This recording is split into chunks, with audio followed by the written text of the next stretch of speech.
কলকাতা হাইকোর্টে অবস্থান বদল শেখ শাহজাহানের। মামলায় পার্টি হতে চান না শেখ শাহজাহান, জানালেন আইনজীবী।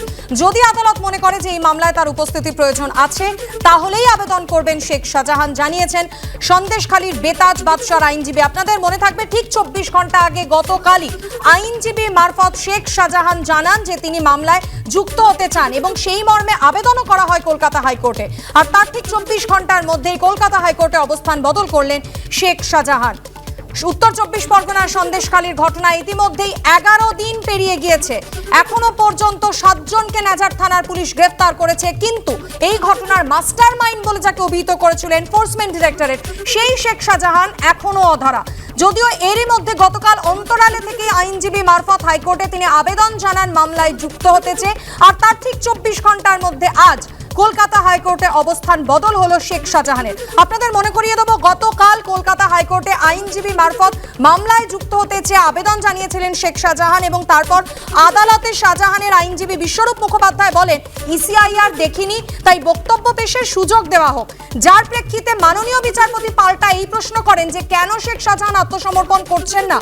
তার কোনো সদুত্তর এখনো পর্যন্ত পাওয়া যায়নি। আপনারা জানেন এই ঘটনায় এখনো পর্যন্ত 7 জনকে পুলিশ গ্রেফতার করেছে। গত 10 দিনে 4 জন, আজকে 3 জনকে গ্রেফতার করা হয়েছে, কিন্তু এখনো পর্যন্ত শেখ শাহজাহান তিনি অধরা। গতকাল মাননীয় বিচারপতি এটাও বলেন যে আগে তাকে গ্রেফতার করা হোক, এই নির্দেশ দিয়েছিলেন তিনি।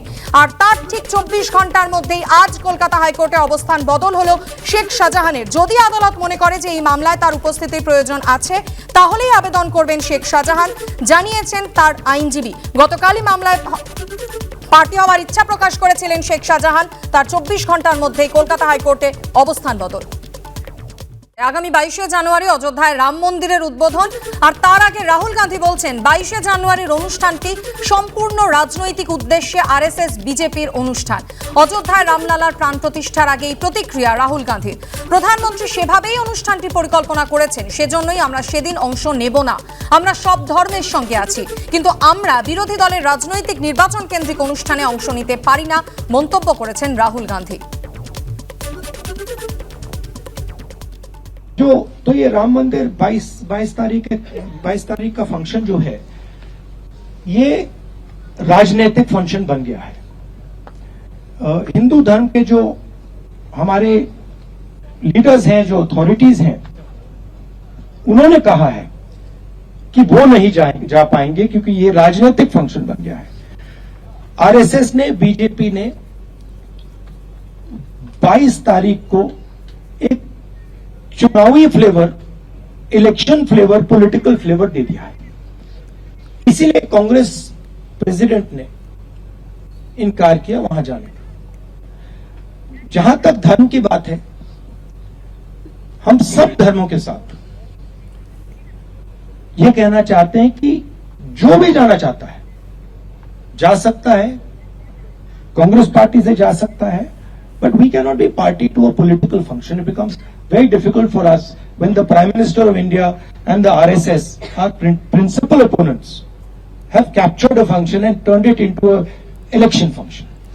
রাহুল গান্ধী এই মুহূর্তে ভারত জোড়ো ন্যায় যাত্রার তৃতীয় দিনে রয়েছেন, কোহিমায় রয়েছেন তিনি। আর সেখান থেকেই আগামী 22শে জানুয়ারি অযোধ্যার রাম মন্দির উদ্বোধন প্রসঙ্গে তিনি বললেন 22শে জানুয়ারির অনুষ্ঠানটি সম্পূর্ণ রাজনৈতিক উদ্দেশ্যে আরএসএস বিজেপির অনুষ্ঠান। অযোধ্যায় রামলালার প্রাণ প্রতিষ্ঠার আগে এই প্রতিক্রিয়া রাহুল গান্ধীর। প্রধানমন্ত্রী সেভাবেই অনুষ্ঠানটি পরিকল্পনা করেছেন, আর সেজন্যই আমরা সেদিন অংশ নেব না।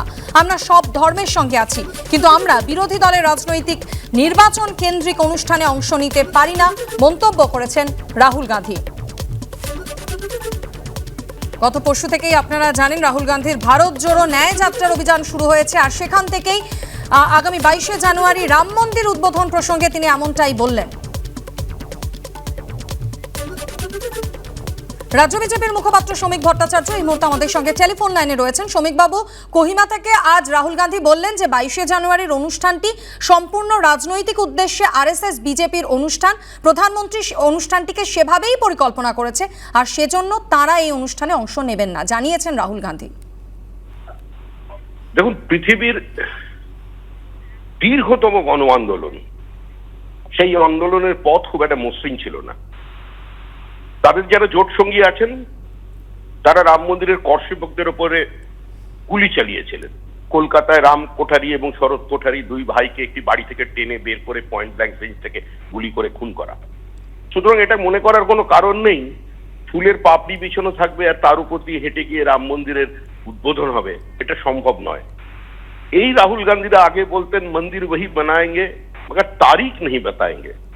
তারা বিরোধিতা করেছিলেন, সমালোচনা করেছিলেন, কিছুটা হলেও তাৎপর্য রাজীব গান্ধী, ডক্টর নরসিমহা রাওরা বুঝতে পেরেছিলেন, কিন্তু সেই কংগ্রেস আজকের কংগ্রেস নয়।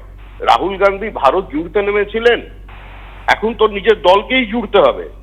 রাম মন্দিরকে কেন্দ্র করে তো কংগ্রেসে বিদ্রোহ হয়েছে, নিচুতলার কংগ্রেসের নেতা কর্মী বিধায়ক বিভিন্ন রাজ্যের নেতা তারা তো বিরোধিতা করছেন, তারা তো কংগ্রেসের এই সিদ্ধান্তকে মানছেন না। সুতরাং এটাকে রাম মন্দিরকে রাজনীতির সঙ্গে যারা যুক্ত করবার চেষ্টা করছেন তারা সমালোচনা করতেই থাকবেন। আর আমাদের রাজ্যে তো প্রতিযোগিতা শুরু হয়েছে কে কত কদর্যভাবে রাম মন্দিরকে, রামচন্দ্রকে আক্রমণ করতে পারে। তার সিলেক্টিভ প্রতিবাদীরা সমাজে থাকবেন। এই রাহুল গান্ধীদের কথায় খুব একটা কিছু ভারতের এই বহমানতার উপরে প্রভাব নিয়ে আসতে পারবে না। রাম ভারত, ভারতী রাম।